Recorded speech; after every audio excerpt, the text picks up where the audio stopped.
नमस्कार छात्रों, आज की इस वीडियो में हम चैप्टर 12 के अंतर्गत समतल आकृतियों के संयोजन के क्षेत्रफल पर आधारित प्रश्नों का अभ्यास करेंगे और इसके लिए एनसीईआरटी के प्रश्नावली 12.3 के प्रश्नों को लेंगे। पिछले वीडियो में हमने कुछ प्रश्नों को हल किया था। इस वीडियो में हम सबसे पहले ले रहे हैं प्रश्न क्रमांक 4।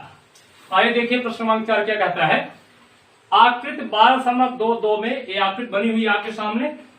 छायांकित भाग का क्षेत्रफल ज्ञात कीजिए। जो छायांकित भाग है, जो ये ब्लैक दिख रहा है आपको डॉट डॉट डॉट, इसका क्षेत्रफल आपको ज्ञात करना है।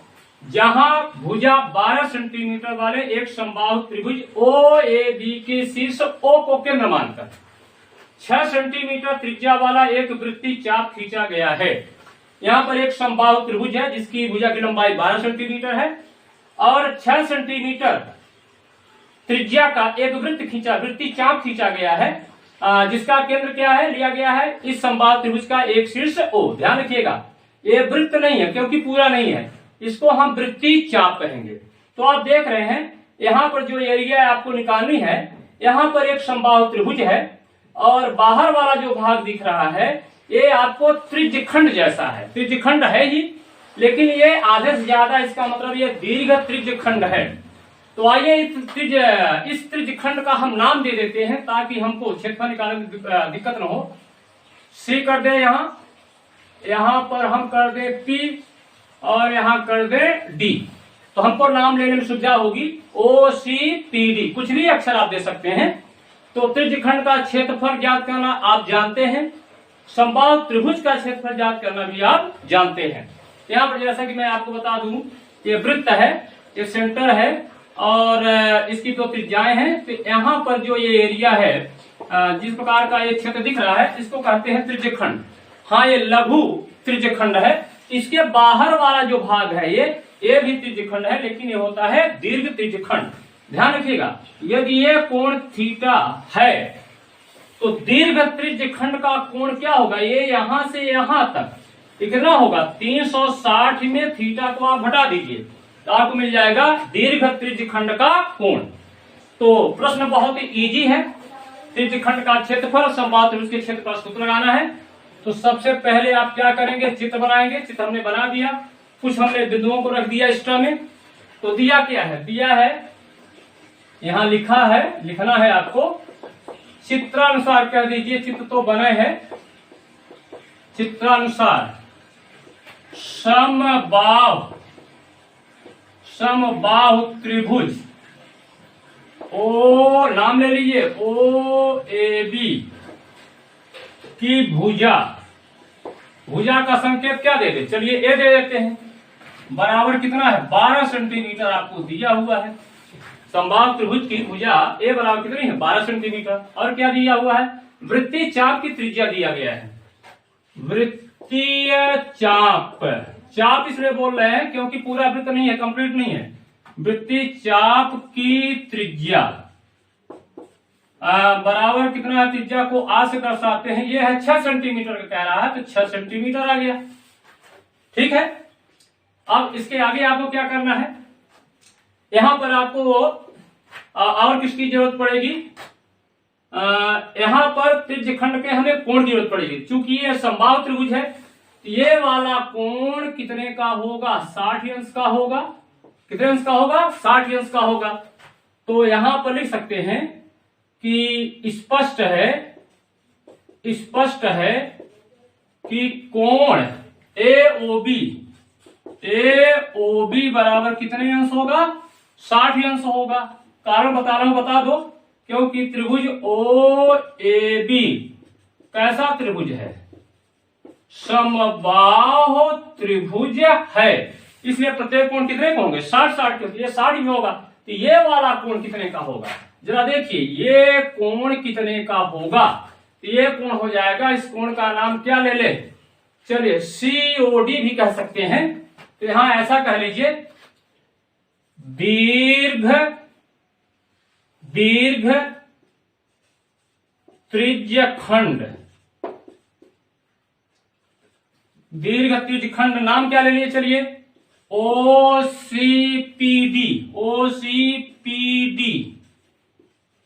का कोण कोण थीटा बराबर कितना होगा 360 अंश माइनस 60 अंश। ये अंदर जो घुसा है 60 अंश का है, इसको घटा दीजिए टोटल में 360 में कितना आ गया है आपका, ये आ गया आपको 300 अंश। तो हमें दीर्घ त्रिज्यखंड का कोण भी प्राप्त हो गया। आइए अब हम निकालते हैं क्या, छायांकित भाग का क्षेत्रफल। अब चाहे अलग अलग निकाल लीजिए और फिर दोनों को जोड़िए, या इकट्ठा ही निकाल करके चलिए आप। तो हम इकट्ठा निकाल रहे हैं। अब छायांकित भाग का क्षेत्रफल, छायांकित भाग का क्षेत्रफल, छायांकित भाग का क्षेत्रफल हो जाएगा, पहला हो जाएगा समबाहु, किसका किसका योग है जरा देखिए, समबाहु त्रिभुज ओ ए बी का क्षेत्रफल 6 प्लस दीर्घ त्रिज्यखंड का क्षेत्रफल, समबाहु त्रिभुज ओ ए बी सी का क्षेत्रफल, दीर्घ त्रिज्यखंड का क्षेत्रफल।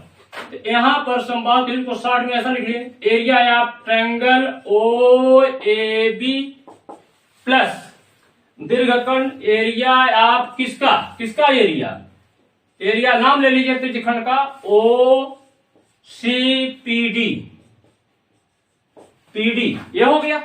अब आप सूत्र लगा दीजिए, समबाहु त्रिभुज का क्षेत्रफल क्या होता है सूत्र, √3 गुणे भुजा का वर्ग। तो भुजा का नाम हमने क्या दिया है, ए दिया है, यहां हो जाएगा ए का वर्ग प्लस त्रिज्यखंड का क्षेत्रफल का सूत्र क्या होता है, यहां पर ये होता है πr² गुणे थीटा बटे 360। यदि अंश लिखना है तो अंश लिख दीजिए, तो यहां भी अंश तो यहां भी अंश, हालांकि अंश लिखना जरूरी नहीं है। तो आगे क्या आ जाएगा, यहां पर यहां से दोबारा लिखना पड़ेगा, छायांकित भाग का क्षेत्रफल 60 में लिखा तो ए आ जाएगा √3/4 इंटू ए बराबर कितना है 12, तो 12 का वर्ग धन पाई का मान कहा, यहां देखिए 22/7 का प्रयोग करना है, तो 22/7 गुणे आर, आर का मतलब है जो वृत्तीय चाप उसकी त्रिज्या कितना दिया हुआ है 6 सेंटीमीटर, लेकिन वर्ग है तो 2 बार गुना होगा, 6 गुणे 6 गुणे थीटा कितना आया है 300, ये हो जाएगा आपका 300 बटे 360। कुछ नहीं करना है, अब आप सरल कर लीजिए, जो कट रहा है काटिए, एक यहां से कट गया और 6 से कटेगा, एक 6 पंचे और 6 36, तो 6 से कट गया, 6 से ये भी कट जाएगा। अब जो बचा उसका गुना कर दीजिए, यहां देखिए कटेगा √3/4 इंटू 12 बराबर 144 होता है, प्लस 22 गुणे 6 गुणे 5 बटे यहां आ रहा है कितना 7, तो कितना हो जाएगा आपका, 4 से काट दीजिए कट जाएगा, 4 तिहाई 12, 4 छाक 24, तो कितना हो गया आपका यहाँ 36√3, 36√3 यहां बचा, प्लस यहां गुणा कर दीजिए आप, कितना आ जाएगा 22 पंचे 110, 20 पंचे 100 और 6 का गुणा करिए 0 6 6, ये आ गया आपका 660 बटे 7। बस इतने तो आपको सरल करना है, चाहे तो इसको ब्रैकेट में लिख दें, और ये निकल चुका है क्योंकि क्षेत्रफल है तो वर्ग इकाई क्या होगी, यूनिट क्या होगी, स्क्वायर होगी, काय की स्क्वायर सेंटीमीटर, सेंटीमीटर स्क्वायर। इस प्रकार से आपका आंसर आ गया, छायांकित भाग का क्षेत्रफल होगा 36√3 प्लस 660 बटे 7 सेंटीमीटर स्क्वायर। इस प्रकार से प्रश्न क्रमांक 4 आपका हल होता है। अब मैं प्रश्न क्रमांक 5 लेता हूं, बहुत ही इजी है, इसकी जो गणना है प्रोसेस है बहुत सरल है, आप जानते हैं। प्रश्न क्या कहता है, भुजा 4 सेंटीमीटर वाले एक वर्ग के, यानी जो वर्ग है उस वर्ग की भुजा की लंबाई 4 सेंटीमीटर है, वर्ग के प्रत्येक कोने से 1 सेंटीमीटर त्रिज्या वाले वृत्त का 1/4 काटा गया है। यहाँ पर जो कॉर्नर है, कोने हैं, इन कोनों से 1 सेंटीमीटर त्रिज्या का चतुर्थांश काट करके अलग कर दिया गया और बीच में 2 सेंटीमीटर व्यास का एक वृत्त भी है जिसको काट करके अलग कर दिया गया है। तो प्रश्न ये कहता है कि जो शेष क्षेत्र बच रहा है उसका क्षेत्रफल कितना होगा। जहां पर आपको काले बिंदु दिख रहे हैं वो एरिया यानी क्षेत्रफल हमें ज्ञात करना है। इसकी हालत कुछ इस तरह से थी, एक वर्ग था, वर्ग में कोने पर चतुर्थांश काट लिए गए, 4 चतुर्थांश हैं। अब बीच से 2 सेंटीमीटर व्यास के एक वृत्त को भी काट लिया गया। अब जितनी जगह बची है, जितना स्थान बचा है, इसका हमें क्षेत्रफल पूछ रहा है। तो वर्ग के क्षेत्रफल में से क्या क्या निकाल दिया गया उसको घटाना है। ए 4 चतुर्थांश हो गए, अब बीच का जो है वृत्त, इसको घटाना पड़ेगा कहाँ, वर्ग के क्षेत्रफल में से। तो चित्र में आप बकायदे ऐसे लिखेंगे जो चीजें आपको जानकारी है। तो आइए सबसे पहले हम इसको सॉल्व करते हैं। प्रोसेस क्या है, दिया है, क्या लिखेंगे,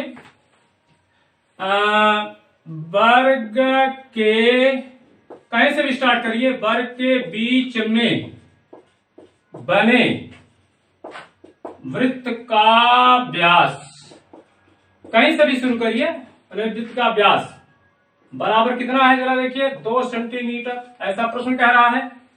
अतः त्रिज्या कितनी हो जाएगी, त्रिज्या चलिए हम R1 दे देते हैं, ध्यान रखिएगा। तो हो जाएगा व्यास का आधा, तो 2/1 बराबर कितना हुआ, यहाँ पर ये आ गया 1 सेंटीमीटर। तो जो बीच का वृत्त बना है उसकी त्रिज्या है 1 सेंटीमीटर। और क्या है, वर्ग के कोनों पर बने चतुर्थांश, चतुर्थांश की भी त्रिज्या है, चतुर्थांश की त्रिज्या इसको हम दे देते हैं R2 बराबर कितना है, 1 सेंटीमीटर कह रहा है, 1 सेंटीमीटर। ये जो चतुर्थांश है एक्चुअल में क्या है, त्रिज्य खंड जैसा है। तो यहाँ पर ये जो कोण बनेगा, ये कोण कितने का बनेगा, 90 अंश का बनेगा। और या ऐसा भी याद कर सकते हैं आप, चारों ठीक है, चतुर्थांश का क्षेत्रफल याद करना आपको आता है तो हमको कोण की जरूरत नहीं पड़ेगी। तो इतनी चीजें आपको मालूम है। और क्या लिखना है आपको, वर्ग नाम दे दिया है ABCD की भुजा, भुजा को हम संकेत A दे दें, बराबर कितना हो जाएगा, दिया हुआ है 4 सेंटीमीटर। क्या किया जाए, अब कैसे कैलकुलेट किया जाए, आइए सबसे पहले हम सबका क्षेत्रफल ज्ञात करते हैं। तो पहले हम वर्ग का क्षेत्रफल निकालते हैं। अब वर्ग ABCD का क्षेत्रफल बराबर क्या होता है आपको मालूम है ना, भुजा का वर्ग। भुजा का वर्ग सूत्र में क्या संकेत दिया है, A का वर्ग, और ये कितना है, 4 है, तो 4 का वर्ग बराबर कितना हो गया, 16 सेंटीमीटर स्क्वायर। ये मिल गया पूरे वर्ग का क्षेत्रफल। हाँ ध्यान रखना है, पाई जहां जरूरत पड़ेगी 22/7 का इस्तेमाल करना है। अब किसका निकाल लें, बीच में बने वृत्त का क्षेत्रफल, बीच में बने वृत्त का क्षेत्रफल। तो वृत्त के क्षेत्रफल का सूत्र क्या होता है, पाई R स्क्वायर होता है। तो पाई R, अब वृत्त जो बीच में वृत्त बना है उसकी त्रिज्या आपने क्या माना है, जरा देखिए, बीच में बने वृत्त का व्यास त्रिज्या R1 लिया है, तो ये R1 स्क्वायर हो जाएगा। तो ये हो जाएगा कितना, 22/7 गुणे R1 कितना, जरा देखिए 1 का वर्ग बराबर हो गया, ये आ गया 22/7 सेंटीमीटर स्क्वायर। अब क्या करना है आपको, अब आपको करना है चारों कोनों पर बने चतुर्थांशों का कुल क्षेत्रफल। यहां कहेंगे चारों कोनों पर बने चतुर्थांशों का क्षेत्रफल। 4 चतुर्थांश मिलकर के एक वृत्त बना देते हैं। तो यहां पर ऐसा लिख सकते हैं 4 गुणे 1/4 का क्षेत्रफल, 4 है ना, तो 4 गुणे 1/4 का क्षेत्रफल, तो 4 गुणे चतुर्थांश का क्षेत्रफल क्या होता है? वृत्त के क्षेत्रफल का चौथाई हिस्सा। तो वृत्त के क्षेत्रफल का सूत्र क्या होता है? पाई आर स्क्वायर। लेकिन चतुर्थांश वाली त्रिज्या क्या माना है आपने? R2 माना है, ये R2 है, तो R2 का वर्ग बटे क्या हो जाएगा? 4 का यहां भाग देना पड़ेगा, चौथाई हिस्सा, तो 4 तो कट गया, किया जाएगा पाई का मान पाई R2 स्क्वायर, तो पाई का मान 22/7 गुणे R2 कितना है? 1 सेंटीमीटर। यहाँ 1 का वर्ग तो बराबर कितना आ गया? यहां भी तो आ गया 22/7 सेंटीमीटर स्क्वायर। आइए, सारी चीजें मालूम हो गई हैं।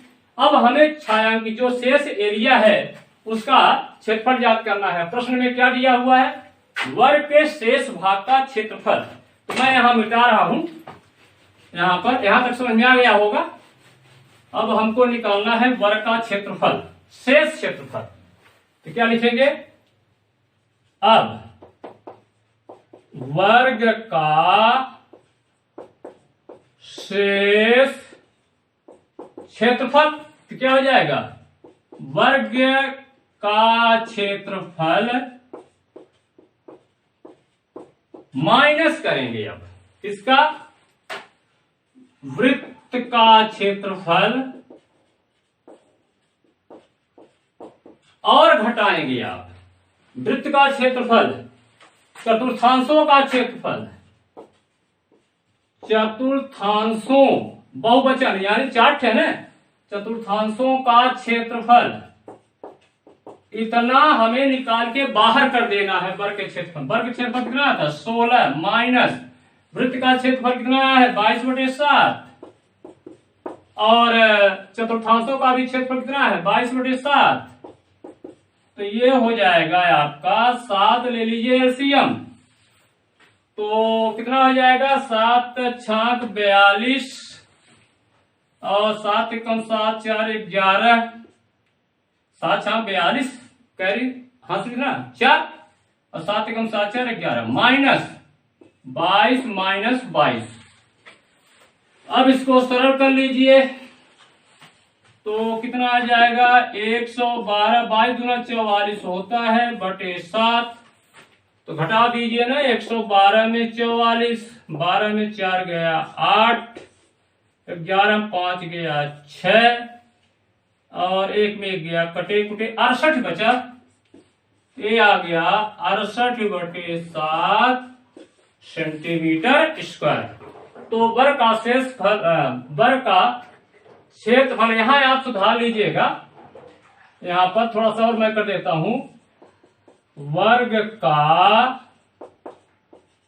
शेष क्षेत्रफल याद रखिएगा, वर्ग का शेष क्षेत्रफल कितना है? 68/7 सेंटीमीटर स्क्वायर। इस प्रकार से प्रश्न क्रमांक 5 आप। अब मैं प्रश्न क्रमांक 7 ले रहा हूं, महत्वपूर्ण सवाल है, एमपी बोर्ड में पूछा भी गया है सवाल। आइए देखते हैं प्रश्न क्रमांक 7 क्या कहता है। आकृति 12.25, इसका नाम है आकृति का 12.25 में एबीसीडी भुजा 14 सेंटीमीटर वाला एक वर्ग है। ये वर्ग बना हुआ है एबीसीडी, इसकी भुजा की लंबाई 14 सेंटीमीटर है। ए बी सी और डी को केंद्र मानकर 4 वृत्त इस प्रकार खींचे गए हैं कि प्रत्येक वृत्त 3 शेष वृत्तों को बाह्य रूप से स्पर्श करता है। वर्ग के चारों कोनों को केंद्र मान करके 4 वृत्त खींचे गए हैं। क्या? छायांकित भाग का क्षेत्रफल ज्ञात कीजिए, पाई का मान 22/7 का प्रयोग कीजिए। यहाँ पर छायांकित भाग के एरिया दिख रही है जिसमें ब्लैक कलर में बिंदी लगी हुई है, इसकी एरिया अपन को याद करना है। बहुत इजी सवाल है। यहाँ जरा देखिए, ये वर्ग है, वर्ग के क्षेत्रफल में से कितने का क्षेत्रफल निकालना है? इतने का क्षेत्रफल निकालना है। इसका मतलब है कि इसको इतनी एरिया आपको माइनस कर देना है। किसमें? पूरे वर्ग के क्षेत्रफल में। ये चतुर्थांश है, ये भी चतुर्थांश है, ये भी चतुर्थांश है, यानी वृत्त का चौथा हिस्सा, ये भी चतुर्थांश है। चारों चतुर्थांशों के क्षेत्रफल को वर्ग के क्षेत्रफल में यदि हम घटा दें तो शेष कितनी एरिया बचेगी? यही वाला क्षेत्र बचेगा, तो इसका क्षेत्रफल आपको मिल जाएगा। बहुत सिंपल है। तो सबसे पहले जो कि परंपरा है, जो चीजें हमें पता है उसको हम लिखते हैं। ध्यान दीजिएगा, मेरी राइटिंग उतनी अच्छी नहीं है, तो क्या लिखे? सबसे पहले वर्ग ABCD की भुजा, चाहे भुजा से काम चला दीजिए, चाहे भुजा का संकेत दे दीजिए। भुजा कितनी है? दिया हुआ है, कहाँ दिया हुआ है? 14 सेंटीमीटर। ठीक है। अब यहां पर जो वृत्त बने हुए हैं, वृत्त की त्रिज्या कितनी होगी? यहां से लेकर के यहां तक की लंबाई 14 सेंटीमीटर है। जरा देखिए, ये त्रिज्या है ऊपर वाले वृत्त की, ये भी त्रिज्या है ऊपर वाले त्रिज्या की, तो वृत्त की त्रिज्या क्या हो जाएगा? यहां पर लिखेंगे प्रत्येक वृत्त की त्रिज्या आर ले लें, कितना हो जाएगा? आर 14 का आधा। ये देखिए, इस वृत्त का केंद्र है, ये इस वृत्त का केंद्र है, तो दोनों वृत्तों के केंद्रों के बीच की दूरी व्यास के बराबर हो गया। तो त्रिज्या आधी होती है ना, तो यानी 14/2 बराबर कितना हो गया? 7 सेंटीमीटर। ये चीज हमें मालूम हो गई। अब हमें क्या करना है कि आइए निकाल लेते हैं वर्ग का क्षेत्रफल पहले। अब वर्ग ABCD का क्षेत्रफल बराबर क्या होता है? भुजा का वर्ग, यानी भुजा गुणे भुजा, भुजा का वर्ग। भुजा का मान कितना है? 14 सेंटीमीटर। 14 का वर्ग, तो 14 का 14 में गुणा करेंगे तो आएगा 196। ये हो गया सेंटीमीटर स्क्वायर। ये मिल गया। अब यहाँ 4 वृत्त चतुर्थांश हैं। 4 वृत्त चतुर्थांश। चतुर्थांश का मतलब होता है वृत्त का चौथा हिस्सा। तो यहां पर निकाल लें हम चारों वृत्त चतुर्थांशों का क्षेत्रफल। तो चारों चतुर्थांशों का क्षेत्रफल क्या हो जाएगा? 4 गुणे 1 चतुर्थांश, 1 चतुर्थांश का क्षेत्रफल। तो 4 गुणे, अब वृत्त का क्षेत्रफल क्या होता है? सूत्र पाई आर स्क्वायर। यदि आर त्रिज्या है तो चौथे हिस्से का क्षेत्रफल का सूत्र क्या होगा? पाई आर स्क्वायर बटे 4। यह हो जाएगा पाई आर स्क्वायर बटे 4। तो 4 4 तो कट गया, कितना बचा? पाई आर स्क्वायर। और आपसे कहा गया है पाई का मान कितना लेना है? 22/7 गुणे आर का वर्ग। आर देखिए 7 सेंटीमीटर है वृत्त की त्रिज्या, तो आर की घात 2 है, तो कितने बार गुणा करेंगे? 7 गुणे 7। ये 7 एक कट गया, 22 सत्ते कितना हो जाएगा? यहीं पर मैं लिख देता हूं 154 गुणा करके देख लीजिएगा सेंटीमीटर स्क्वायर, क्योंकि क्षेत्रफल है। अब तो कुछ नहीं बचा है। अब वृत्त, चारों वृत्त चतुर्थांशों के क्षेत्रफल को माइनस कर दीजिए। कहां? वर्ग के क्षेत्रफल में क्या बचेगा? ये वाला बचेगा। तो यहां पर हम लिख सकते हैं अब छायांकित भाग का क्षेत्रफल बराबर, मैं यहां कर रहा हूं, छायांकित भाग का क्षेत्रफल बराबर क्या हो जाएगा? वर्ग का क्षेत्रफल, यहां क्षेत्रफल माइनस चारों चतुर्थांशों का क्षेत्रफल। चारों चतुर्थांशों का क्षेत्रफल। तो वर्ग का क्षेत्रफल कितना आया है? 196 माइनस चारों चतुर्थांशों का, यहां पर लिख सकते हैं चारों वृत्त चतुर्थांशों का चलिए यहां पर और सुधार देते हैं, का कुल क्षेत्रफल, कुल क्षेत्रफल टोटल, तो चारों चतुर्थांशों का यहां भी लिख सकते हैं का क्या, कुल क्षेत्रफल, कुल माने टोटल कितना है 154, घटा दीजिए कितना आएगा, तो जाएगा 6 में 4 गया तो आ गया 2, 9 में 5 गया तो 4, 1 में 1 गया कट गया 42 आ गया, 42 सेंटीमीटर स्क्वायर। तो इस प्रकार से छायांकित भाग का क्षेत्रफल, बीच का ये जो क्षेत्रफल है कितना होगा 42 सेंटीमीटर स्क्वायर। इस प्रकार से प्रश्न क्रमांक 7 आपका हल होता है।